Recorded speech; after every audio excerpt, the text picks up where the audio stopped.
Bonjour à tous, bienvenue sur ma chaîne. On se retrouve aujourd'hui pour la présentation d'un petit Lenormand auto-publié. Donc il s'agit du Sparkly Lenormand qui a été créé par Kimberly M. Tsan. Elle a une chaîne YouTube normalement et un site internet que je vous mettrai en barre d'infos. Et j'adore son jeu, ça a vraiment été un coup de cœur pour moi. Elle a aussi un tarot et un jeu d'oracle que je vous présenterai ultérieurement sur ma chaîne.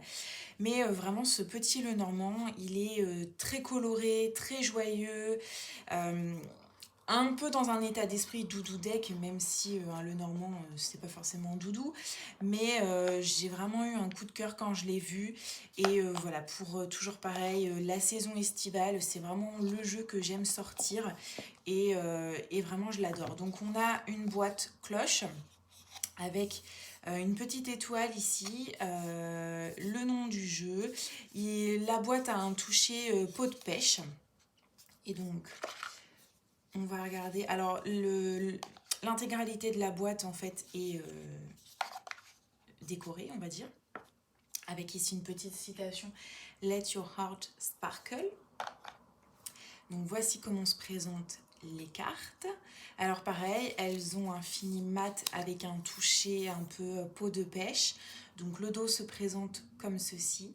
Les tranches sont colorées, elles sont rose poudré. Je dirais... Non, elles sont mates. Les tranches sont mates. Et si je vous compare la taille, puisque j'ai mon pianique à côté de moi qui est la référence. Voilà comment ça se présente. Donc en hauteur, c'est exactement la même taille qu'une carte de petit Lenormand traditionnelle.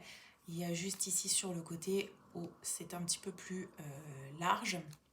Maintenant, je pense qu'on peut quand même faire un grand tableau avec ce jeu. Voilà. Donc au niveau des cartes, vous avez l'illustration, il n'y a pas de bordure, le nom du jeu avec la numérotation ici en dessous. Alors c'est un jeu anglophone, donc le nom des cartes est en anglais. Et ici en haut, vous avez la référence dans la cartomancie classique. Alors déjà comme vous pouvez le constater sur la première carte, la créatrice aime beaucoup les petits pandas, c'est un animal qu'on va retrouver à plusieurs reprises dans ses jeux, dans son univers, et elle a réinterprété, elle s'est réappropriée les illustrations, comme nous allons le découvrir. Je vais débuter la présentation des cartes. Donc le cavalier, le trèfle, le vaisseau, la maison, l'arbre, les nuages. On retrouve bien quand même avec le côté sombre et le côté plus lumineux de ce côté-là. Le serpent, le cercueil, qui pour le coup a été réinterprété autrement. Maintenant, on a voilà, toujours la notion ici de mort, on va dire. Le bouquet, la faux, la verge. Donc là, pour le coup, on n'a que le fouet, nous n'avons pas le balai dans cette représentation. Les oiseaux, l'enfant. Alors pour le coup, à ne pas confondre éventuellement avec le soleil. Voilà. Le renard, l'ours, avec encore une fois ce petit panda. L'étoile, donc qui reprend l'illustration sur la boîte. La cigogne. Le chien. Alors pour le coup, à ne pas confondre avec le renard, je trouve.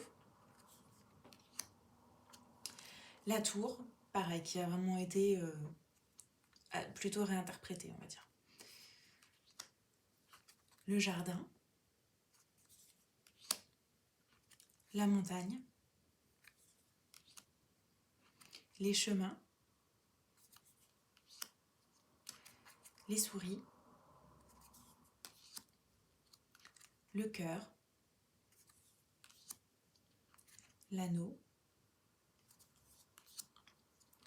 le livre, la lettre,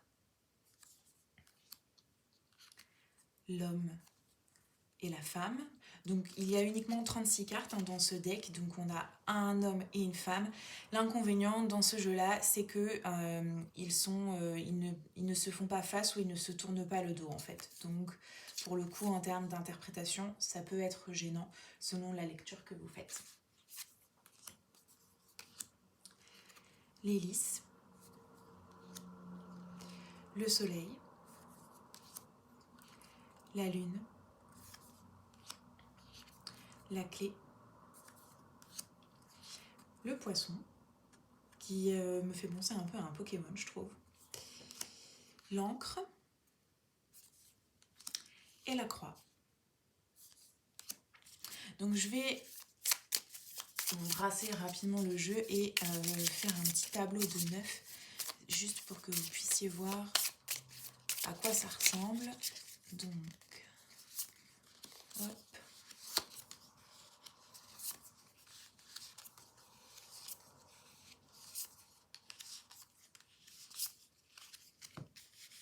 Et voilà.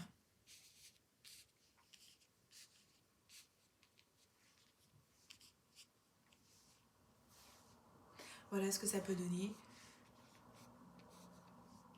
Sachant que les cartes, comme on a vu tout à l'heure, ont plutôt une taille proche d'un petit Lenormand classique. Je pense qu'effectivement un grand tableau, c'est tout à fait possible. Après, c'est pas moi quand je fais un grand tableau, j'utilise uniquement mon Piatnik. Je n'utilise pas d'autres jeux.